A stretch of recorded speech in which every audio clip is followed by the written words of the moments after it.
स्वागत है दोस्तों आप सभी का आपके अपने YouTube चैनल आर के विद एजुकेशन पर। दोस्तों आज हम जो राजस्थान एलडीसी की जो भर्ती प्रक्रिया चल रही है उसका पेपर जो 11 अगस्त को हुआ है, राजस्थान कर्मचारी चयन बोर्ड ने ये पेपर लिया है। तो उसके अंदर जो राजस्थान जीके, राजस्थान के इतिहास और राजस्थान की कला संस्कृति से संबंधित जो प्रश्न पूछे गए हैं, आज हम उन पर विस्तार से चर्चा करेंगे। वैसे तो इसके अंदर काफी प्रश्न जो आउट ऑफ सिलेबस दिए गए हैं, लगभग इसके अंदर 20 से 25% आउट ऑफ सिलेबस है। लेकिन जो राजस्थान जीके के राजस्थान इतिहास और राजस्थान कला संस्कृति से संबंधित जो प्रश्न दिए गए हैं उनके बारे में आज हम जानेंगे और हम देखेंगे कि आने वाली परीक्षाओं में किस प्रकार का पैटर्न राजस्थान जीके के प्रश्नों के लिए बोर्ड का हो सकता है।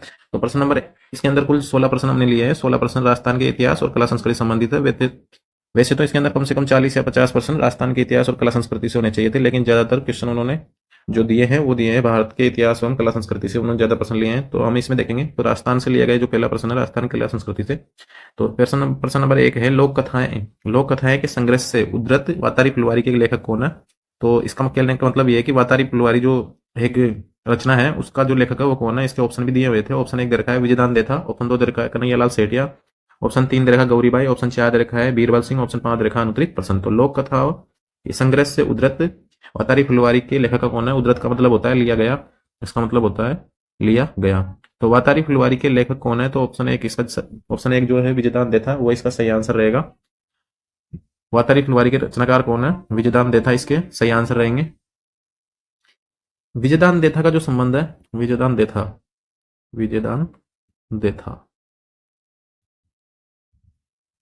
तो इसका जो सही आंसर रहेगा वो रहेगा विजयदान देथा। और विजयदान देथा का जो संबंध है विजयदान देथा इनका जो संबंध है ये है जोधपुर से, बोरुंदा जोधपुर से इनका संबंध है। ये प्रश्न भी पूछा जा चुका है, बोरुंदा जोधपुर से इनका संबंध है। और इन्हें 2004 में पद्मश्री दिया गया है, पद्मश्री से सम्मानित है 2004 में। और एक जो रूपायन संस्था है, रूपायन संस्थान है उसके ये सह संस्थापक भी रहे हैं। इनकी जो रचनाओं में है एक तो है वातारी फुलवारी, तीड़ोराव, रुख, अलेखो हिटलर, मारो बादलो, पहली पर इनकी फिल्म भी बन चुकी है। पहली जो इनकी रचना है उस पर फिल्म भी बनाई जा चुकी है। और ये राजस्थान के एकमात्र साहित्यकार है जिन्हें नोबेल पुरस्कार के लिए नामित किया गया था। राजस्थान के एकमात्र साहित्यकार है जो नोबेल पुरस्कार के लिए नॉमिनेट हुए, यानी कि नामित किए गए थे नोबेल पुरस्कार के लिए। तो राजस्थान के एकमात्र साहित्यकार है। तो इनसे संबंधित हमने सारी जानकारी इसके अंदर ले ली है। तो लोक कथाएं जो वातारी फुलवारी के लेखक हैं वो है विजयदान देथा। इसके बाद में जो अगला प्रश्न था, किसानों पर चौरी कर किसने अधिरोपित किया? ऑप्शन 1 दे रखा हामिद हुसैन, ऑप्शन 2 दे रखा पृथ्वी सिंह, ऑप्शन 3 दे रखा राव कृष्णा सिंह, ऑप्शन 4 दे गंगाराम, ऑप्शन 5 दे रखा अनुत्तरित प्रश्न। तो ये जो कहानी है ये है बिजोलिया किसान आंदोलन की। कौन से किसान आंदोलन से संबंधित प्रश्न लिया है? ये लिया है बिजोलिया किसान आंदोलन से संबंधित ये प्रश्न है। और प्रथम चरण में ये प्रथम चरण 3 चरण में जो किसान आंदोलन हुआ था उसके अंदर जो प्रथम चरण है उसी से संबंधित ये प्रश्न है। तो इसके अंदर जो दे रखा है चौरीकर, तो चौरीकर जो लगाया था वो लगाया था राव कृष्ण सिंह ने। किसने लगाया था? राव कृष्ण सिंह ने, या कृष्णा सिंह, या किशन सिंह भी इसे कहते हैं, किशन सिंह भी इसे बोलते हैं। इन्होंने क्या किया कि लड़की की जो शादी होती थी तो उस पर इन्होंने लगा दिया 5 रुपए का चौरीकर। 5 रुपए की जानकारी मिलती है, कई जगह पर 13 रुपए की जानकारी भी मिलती है। तो चौरीकर जो लगाया था वो लगाया था राव कृष्णा सिंह ने। किसने लगाया था? राव कृष्णा सिंह ने लगाया था चौरीकर। और राव कृष्ण सिंह के बाद में जो शासक बने वो बने थे पृथ्वी सिंह। और पृथ्वी सिंह ने लगा दिया था कौन सा कर? पृथ्वी सिंह ने लगवाया तलवार बंदाई कर। तो ये 2 कर थे, तलवार बंदाई कर और एक था चौरी कर। तो चौरी कर तो लगाया किसने? चौरी कर तो लगाया था कृष्णा सिंह ने। और जो तलवार बंदाई कर लगाया, तलवार बंदाई कर वो लगाया पृथ्वी सिंह ने। किसने लगाया? पृथ्वी सिंह ने। तो इसका जो सही आंसर रहेगा वो रहेगा कृष्णा सिंह। इसके बाद में जो अगला प्रश्न था वो प्रश्न कुछ इस प्रकार से था, बहुत ही इजी और सरल क्वेश्चन था ये।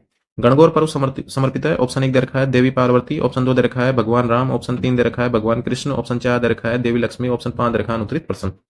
तो गणगौर जो पर्व मनाया जाता है वो मनाया जाता है देवी पार्वती को समर्पित है। कौन सी देवी को समर्पित है ये? तो देवी पार्वती को ये समर्पित है। और गणगौर कब मनाया जाता है? तो गणगौर जो मनाया जाता है तो गणगौर मनाया जाता है चैत्र शुक्ल तृतीया को। कब मनाया जाता है? चैत्र शुक्ल तृतीया को गणगौर मनाया जाता है, चैत्र शुक्ल तृतीया को। और इसी दिन राजस्थान में त्योहारों की समाप्ति मानी जाती है। इसी दिन राजस्थान में त्योहारों की क्या मानी जाती है? समाप्ति मानी जाती है। हिंदी महीनों के अनुसार त्योहारों की समाप्ति मानी जाती है। तो ये वो एक कहावत भी है कि तीज त्योहार बावड़ी ले डूबी गणगौर, यानी कि ले डूबी गणगौर का मतलब ये है कि मतलब तीज से तो त्योहारों की शुरुआत होती है, तीज से तो। और जो गणगौर आता है चित्र शुक्ल तृतीया को वो इस दिन त्योहारों की समाप्ति होती है। तो तीज कब मनाई जाती है? तीज मनाई जाती है जो तीज ये श्रावण शुक्ल तृतीया को, श्रावण शुक्ल तृतीया को, जो भी हाल ही में 3-4 दिन पहले थी, तो श्रावण शुक्ल तृतीया को इस दिन से क्या होता है, इस दिन से हो जाती है राजस्थान में त्योहारों की शुरुआत। राजस्थान में किसकी शुरुआत हो जाती है? त्योहारों की शुरुआत हो जाती है, त्योहारों की शुरुआत। तो ये थी दोस्तों, ये तीज से संबंधित और गणगौर संबंधित प्रश्न। तो इसका जो सही आंसर रहेगा वो रहेगा देवी पार्वती को।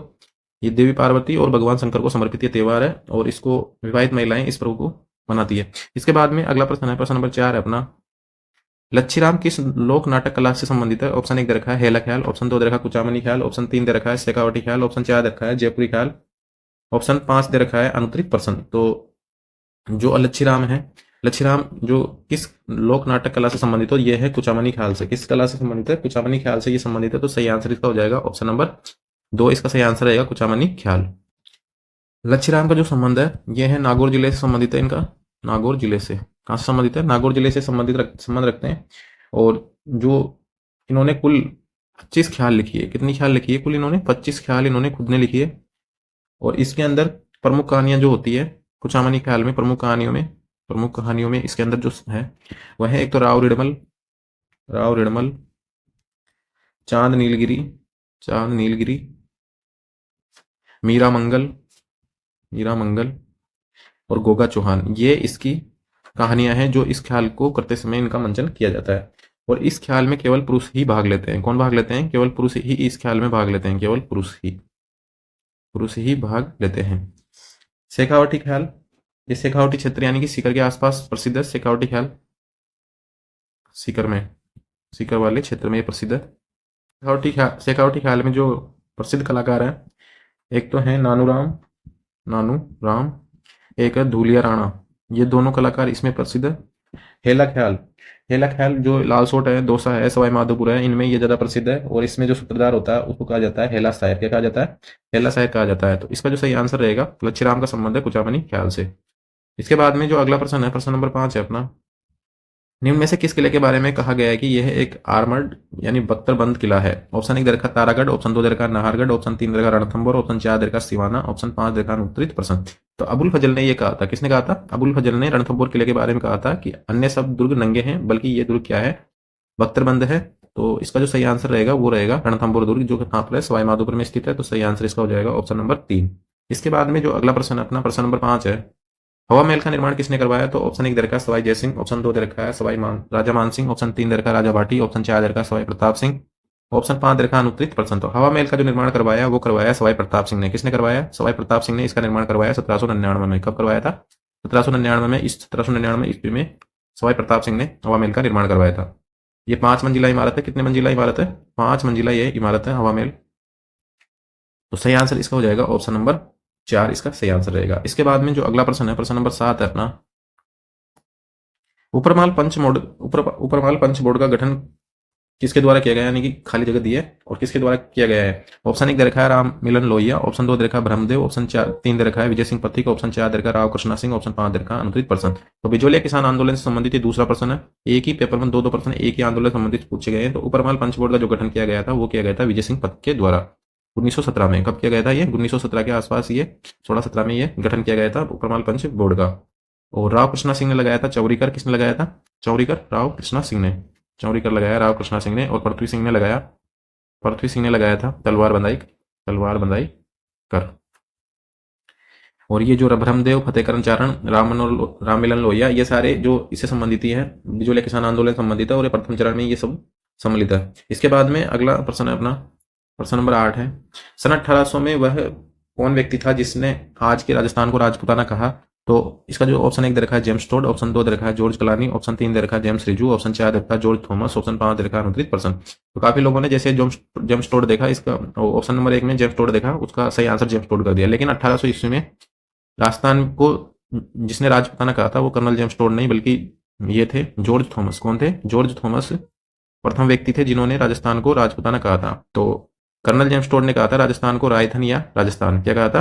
रायथन या राजस्थान, कर्नल जेम्स टोड ने कहा था। और ये कहा था इन्होंने 1829 में, इनकी जो बुक आई थी उसके वक्त इन्होंने उस बुक में इसका उल्लेख किया था। 1829 के आसपास इनकी बुक आई थी। इसके बाद में जो सही आंसर रहेगा इसका रहेगा जॉर्ज थॉमस। इसका सही आंसर क्या रहेगा? जॉर्ज थॉमस इसका सही आंसर रहेगा। इसके बाद में अगला प्रश्न है अपना, सिसोदिया राजपूतों का कौन सा किला गंभीरी और बेड़स नदी के तट पर स्थित है? ऑप्शन 1 दे रखा है तारागढ़ का किला, ऑप्शन 2 दे रखा है बेस रोड का किला, ऑप्शन 3 दे रखा है मांडलगढ़ का किला, ऑप्शन 4 दे रखा है चित्तौड़गढ़ का किला, ऑप्शन 5 दे रखा है अनुत्तरी प्रसन्न। तो सिसोदिया राजपूतों का कौन सा किला गंभीरी और बेड़स नदी के तट पर स्थित है? तो वह है चित्तौड़गढ़ का किला। कौन सा किला है? चित्तौड़गढ़ का किला है, जो गंभीर और बेड़स नदी के तट पर बना हुआ है। तारागढ़ का किला, एक किला अजमेर में है और तारागढ़ का एक किला बूंदी में है। दो किले हैं तारागढ़ के, तारागढ़ के नाम से। तो बूंदी का तो तारागढ़ इसलिए कहलाता है क्योंकि उसकी तारे के समान आकृति है, और अजमेर का जो तारागढ़ है वो इसलिए कहलाता है क्योंकि पृथ्वीराज सिसोदिया ने अपनी पत्नी की स्मृति में इसको एक नाम दिया और उसके चारों तरफ परकोटा बनाया। उसके बाद में इसको तारागढ़ कहा जाने लगा। भैंसरोडगढ़ को कहते हैं राजस्थान का वेल्लोर। क्या कहते हैं इसको? राजस्थान का वेल्लोर। इसको दो व्यापारी भाइयों ने बनवाया था। तो भैंसरोडगढ़ का किला हो गया। और ये एक कौन सा किला है? ये एक जल दुर्ग है। कौन सा दुर्ग है? जल दुर्ग है। एक जल दुर्ग कौन सा है? गागरोन का किला। और एक जल दुर्ग है भैंसरोड का किला। मांडलगढ़ का किला, मांडलगढ़ के किले में जो महाराणा प्रताप की सेना थी उन्होंने हल्दी घाटी युद्ध की जो रूपरेखा है और उसकी जो रणनीति थी वो मांडलगढ़ के किले में बनाई थी। और चित्तौड़गढ़ का किला अपनी वीरता, राजस्थान का गौरव और राजस्थान का सबसे बड़ा लिविंग फोर्ट, राजस्थान का सबसे बड़ा लिविंग फोर्ट, सबसे बड़ा क्या है? ये लिविंग फोर्ट है। एकमात्र दुर्ग है जिसके अंदर खेती की जाती है। तो इसका जो सही आंसर रहेगा वो रहेगा चित्तौड़गढ़ दुर्ग। कौन सा? गंभीरी और बेड़ज नदी के तट पर यह बना हुआ है। इसके बाद में अगला प्रश्न है, प्रश्न नंबर 10 है अपना। मेवा कला राजस्थान के किस स्थान से प्रसिद्ध संबंधित है, यानी कि आरंभ हुई है? ऑप्शन 1 दरखा झालावाड़, ऑप्शन 2 दरखा चूरू, ऑप्शन 3 दरखा प्रतापगढ़, ऑप्शन 4 दरखा उदयपुर, ऑप्शन 5 दरखा अनुत्तरित प्रसन्न। तो थेवा कला राजस्थान के किस स्थान से संबंधित है? तो राजस्थान के किस स्थान से संबंधित है? प्रतापगढ़ से। प्रतापगढ़ का जोशी परिवार, प्रतापगढ़ का जो सोनी परिवार है वो इस कला के लिए क्या है? फेमस है। प्रतापगढ़ का सोनी परिवार, सोनी परिवार। और होती क्या है थेवा कला? बेल्जियम से एक कांच मंगाया जाता है, बेल्जियम से। कहां से मंगाया जाता है कांच? बेल्जियम का कांच है, उस पर कांच पर सोने व चांदी की कलाकृति की जाती है। सोने व चांदी की कलाकृति, सोने व चांदी की इस पर क्या की जाती है? कलाकृति की जाती है। तो ये है थेवा कला, जो कहाँ की प्रसिद्ध है? प्रतापगढ़ की प्रसिद्ध है। इसके बाद में जो अगला प्रश्न है अपना, प्रश्न नंबर 11 है। लंदन में इंडिया हाउस के संस्थापक कौन थे? यह प्रश्न मैंने करवाया है राजस्थान के प्रजामंडल पढ़ाते समय, राजस्थान के प्रजामंडल जब पढ़ाए थे, और ये प्रश्न मैंने अच्छे से करवाया है और बहुत इंपॉर्टेंट क्वेश्चन है, ये भी बताया था और पूछा भी जा चुका है पहले भी ये। ऑप्शन 1 दे रखा है बाल हरि चापेकर, ऑप्शन 2 दे रखा है श्यामजी कृष्ण वर्मा, ऑप्शन 3 दे रखा है वी डी सावरकर, ऑप्शन 4 दे रखा है मदनलाल डींगरा, ऑप्शन 5 दे रखा है अनुत्तरित प्रसन्न। तो लंदन में इंडिया हाउस के जो संस्थापक थे वो थे श्यामजी कृष्ण वर्मा। सही आंसर इसका रहेगा ऑप्शन नंबर 2, श्यामजी कृष्ण वर्मा इसका सही आंसर है। इसके बाद में अगला प्रश्न अपना, अमृता देवी बिश्नोई किसके लिए प्रसिद्ध है? ऑप्शन 1 दे रखा है ग्रामीण विकास के लिए, ऑप्शन 2 दे रखा है खेजड़ी वृक्षों को बचाने के लिए, ऑप्शन 3 दे रखा है भगत आंदोलन के लिए, ऑप्शन 4 दे रखा है महिला सशक्तिकरण के लिए, ऑप्शन 5 दे रखा है अनुत्तरित प्रसन्न। तो अमृता देवी बिश्नोई किसके लिए प्रसिद्ध है? अमृता देवी बिश्नोई है खेजड़ी वृक्षों को बचाने के लिए। यहाँ पर लगभग 363 लोगों ने बलिदान दिया था खेजड़ी वृक्षों को बचाने के लिए। अबेस जोधपुर के जो शासक थे अबेस सिंह, उनके सेनापति जब इन वृक्षों को काटने के लिए आए थे तो इन्होंने अपने प्राणों की आहुति देकर उन खेजड़ी के वृक्षों को बचाया था, और उसी के लिए अमृता देवी बिश्नोई को याद किया जाता है। और ये अपनी 2 पुत्रियों के साथ में इन वृक्षों को बचाने के लिए शहीद हो गई थी। तो सही आंसर इसका रहेगा ऑप्शन नंबर 2, अमृता देवी बिश्नोई। इसके बाद में जो अगला प्रश्न अपना, तेजाजी का जन्म किस जिले में हुआ? ऑप्शन 1 दे रखा है नागौर, ऑप्शन 2 दे रखा है सीकर, ऑप्शन 3 दे रखा है जोधपुर, ऑप्शन 4 दे रखा है अजमेर, ऑप्शन 5 दे रखा है अनुत्तरित प्रसन्न। तो तेजाजी का जो जन्म हुआ है वो हुआ था नागौर। कहाँ हुआ था? नागौर, पीपासर नागौर में इनका जन्म हुआ था। नागौर जिले में पीपासर में जन्म हुआ। और ये जो लोक देवता कहलाते हैं, कौन से जिले के लोक देवता कहलाते हैं? अजमेर जिले के ये लोक देवता कहलाते हैं, अजमेर जिले के। और अजमेर जिले में ही इनको सेंदरिया, सेंदरिया, पनेर और सुरसरा, ये 3 स्थान है। तीनों ही किससे संबंधित है? सेंदरिया में इनको सांप ने काटा, सुरसरा में इनकी मृत्यु हुई और पनेर में था इनका ससुराल। तो ये तीनों स्थान किससे संबंधित है? तीनों जगह पर इनके मंदिर है, और इनके जो मंदिर है उनमें जो पुजारी होता है वो होता है माली जाति का। कौन सी जाति का होता है? माली जाति का यहाँ पर पुजारी होता है। तीनों मंदिर।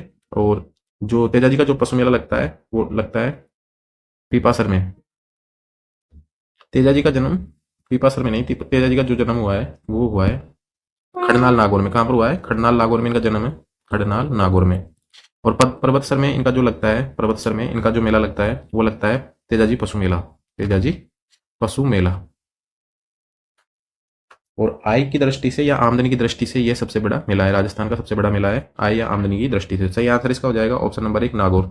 इसके बाद में जो अगला प्रश्न है अपना, प्रश्न नंबर 14 है अपना, उस सुप्रसिद्ध मांड गायिका का नाम बताइए जिसने कि केसरिया केसरिया केसरिया बालम आओ पधारो मारे देश को अमृत्यु प्रदान किया। तो ऑप्शन 1 दे रखा है श्यामल दास, ऑप्शन 2 दे रखा है गावरी देवी, ऑप्शन 3 दे रखा है अल्लाह जिलाबाई, ऑप्शन 4 दे रखा है पीरू सिंह, ऑप्शन ऑप्शन 5 दे रखा है अनुत्तरित प्रसन्न। तो केसरिया बालम एक तो है राजस्थान का राज्य गीत। क्या है? राजस्थान का राज्य गीत है ये, राज्य गीत। गाय कौन सी शैली में जाता है? ये मांड शैली में गाया जाता है, मांड शैली में गाया जाता है। यह एक प्रकार का विरह गीत है। किस प्रकार, कौन सा गीत है? विरह गीत है, जिसमें एक पत्नी अपने पति को वापस बुलाने का संदेश देती है। इसको जो सर्वाधिक बार गाया गया है वो गाया गया है अल्लाह जिलाबाई के द्वारा। अल्लाह जिलाबाई ने इसको सर्वाधिक बार गाया है, और इसको अंतर्राष्ट्रीय स्तर पर जो ख्याति दिलाने का जो कार्य किया है वो भी कहा गया है, किया है किसने? अल्लाह जिलाबाई ने। तो इसका जो सही आंसर रहेगा वो रहेगा, इसका जो सही आंसर रहेगा वो रहेगा अल्लाह जिलाबाई। और इस जो गीत है इसको जो सर्वप्रथम गाया है, सर्वप्रथम एक तो सबसे ज्यादा, और इसको सबसे ज्यादा जो पहचान दिलाई वो तो दिलाई अल्लाह जिलाबाई ने, और सर्वप्रथम जो गाया है वो गाया है मांगी बाई थी उदयपुर की, मांगी बाई उदयपुर की, मांगी बाई उदयपुर की, उदयपुर की। एक और मांगी बाई है, एक मांगी बाई और है, एक मांगी बाई और है। तो वो मांगी बाई जो है, मांगी बाई, वो है तेरह ताली नृत्य की नृत्यांगना। कौन से नृत्य से संबंधित है वो? तेरह ताली नृत्य से संबंधित है। और उनका जो संबंध है वो है चित्तौड़गढ़ जिले से। कहां से है? चित्तौड़गढ़ जिले से। तो इसका जो सही आंसर रहेगा वो रहेगा अल्लाह जिला बाई। इसके बाद में अगला प्रश्न अपना, ये प्रश्न भी काफी अच्छा प्रश्न था। एक प्रश्न नंबर 15 था, राजस्थान के विभिन्न लोक नृत्य रूपों के बारे में निम्नलिखित में से कौन सा कथन सही है? जो लैंग्वेज उसके अंदर दे रखी थी पेपर में वहीं से ही प्रश्न ऐसा कैसे उतारा गया है। तो इसका जो ऑप्शन दे रखा है, बम नृत्य अलवर और भरतपुर का प्रसिद्ध नृत्य है। ऑप्शन 2 दे रखा है इसका, वर्ष 2022 में यूनेस्को ने वालर नृत्य शैली को अमूर्त सांस्कृतिक धरोहर में शामिल किया गया। जसनाती पंथ का अग्नि नृत्य रूप बीकानेर के कतरियासर से उत्पन्न हुआ। गुड़ना नृत्य केवल महिलाओं के द्वारा किया जाता है। और ऑप्शन 5 दे रखा है इसका, अनुत्तरित एक दे रखा है, बम नृत्य अलवर और भरतपुर का प्रसिद्ध है। तो सही बात है। वर्ष 2022 में यूनेस्को ने वालर नृत्य शैली को अमूर्त सांस्कृतिक धरोहर में शामिल किया। और ऑप्शन 3 दे रखा है, जसनाती पंथ का अग्नि नृत्य रूप बीकानेर के कतरियासर गांव में उत्पन्न हुआ। यह भी सही बात है। और गुड़ला नृत्य केवल महिलाओं के द्वारा किया जाता है, यह बात भी सही है। गुड़ला नृत्य कब किया जाता है? ये किया जाता है चैत्र कृष्ण अष्टमी को। इस दिन होती है शीतलाष्टमी। क्या होती है? शीतलाष्टमी इस दिन होती है। तो चैत्र कृष्ण अष्टमी को किया जाता है ये गुड़ला जो नृत्य है। और जसनाती सिद्धों के द्वारा जो किया जाता है वो किया जाता है अग्नि नृत्य, ये बात भी सही है। और बम नृत्य अलवर और भरतपुर का प्रसिद्ध है, ये भी सही है। और वर्ष 2022 में यूनेस्को ने वालर नृत्य शैली को अमूर्त सांस्कृतिक रूप में शामिल किया, तो ये कथन असत्य है। वालर जो नृत्य है, वालर नृत्य ग्रासियों का नृत्य है। किस जनजाति का है? ग्रासिया जनजाति का यह नृत्य है। और इसे कहा जाता है ग्रासियों की घूमर। क्या कहा जाता है इसे? ग्रासियों की घूमर भी इसे कहा जाता है। बिना वाद्य यंत्र के साथ किया जा बिना वाद्य यंत्र के बिना वाद्य यंत्र के यह नृत्य किया जाता है। बिना वाद्य यंत्र के यह नृत्य किया जाता है। तो इसका जो सही आंसर रहेगा, इसका जो सही आंसर हो गया ऑप्शन नंबर 2। क्या रहेगा सही आंसर? ऑप्शन नंबर 2 रहेगा इसका सही आंसर। इसके बाद में अगला प्रश्न है, सूची 1 के साथ सूची 2 का मिलान कीजिए। सूची फर्स्ट दे रखी है और सूची सेकंड दे रखी है। एक तरफ लोक कला दे रखी है और दूसरी तरफ उसकी सामग्री दे रखी है। तो ऑप्शन 1 दे रखा है इसका पाने, एक दे रखा है पाने, एक तरफ दे रखा है लकड़ी, फिर 2 दे रखा है फड़, दीवार और फर्श, फाड़ना कपड़ा, और कावड़ दे रखा है। कावड़ दो जो दे रखा है वो दे रखा है कागज। क्या दे रखा है? कागज। तो इसका जो सही आंसर रहेगा, पाने किस पर बनाए जाते हैं? पाने बनाए जाते हैं कपड़े पर। किस पर बनाए जाते हैं? कपड़े पर। तो एक का जो सही आंसर हो जाएगा वो हो जाएगा 4। और फड़, फड़ बनाई जाती है लकड़ी पर। किस पर बनाई जाती है? फड़ बनाई जाती है कपड़े पर। किस पर बनाई जाती है? फड़। तो इसका जो सही आंसर हो जाएगा बी का जो सही आंसर रहेगा वो रहेगा 3। मांडना बनाया जाता है दीवार और फर्श पर, तो ये हो जाएगा 2। और कावड़ बनाई जाती है लकड़ी की। किसकी बनाई जाती है? लकड़ी की। तो ये हो जाएगा इसका 1। तो इसका जो सही आंसर हो जाएगा 4, 3, 2 और 1। तो दोस्तों ये थे राजस्थान एलडीसी की जो परीक्षा हुई 11 अगस्त 2024 को, अभी संपन्न हुई है परसों के दिन। तो उसमें पूछे गए ये राजस्थान जीके के इतिहास, राजस्थान जीके से संबंधित कुछ प्रश्न थे, जिसमें इतिहास है और कला संस्कृति है। वैसे तो प्रश्न काफी कम पूछे गए हैं, लगभग 30 से 35 प्रश्न इसमें होने चाहिए थे, लेकिन इस बार पेपर को काफी आउट ऑफ सिलेबस दिया है। और काफी लोगों का इस पे विरोध भी हो रहा है। देखते हैं क्या करता है राजस्थान कर्मचारी चयन बोर्ड। यदि आप हमारे यूट्यूब चैनल पर पहली बार विजिट कर रहे हो तो यूट्यूब चैनल को सब्सक्राइब जरूर कर दें, और ऐसे ही वीडियो देखने तथा जॉब संबंधी अपडेट के लिए हमारे यूट्यूब चैनल पर बने रहे।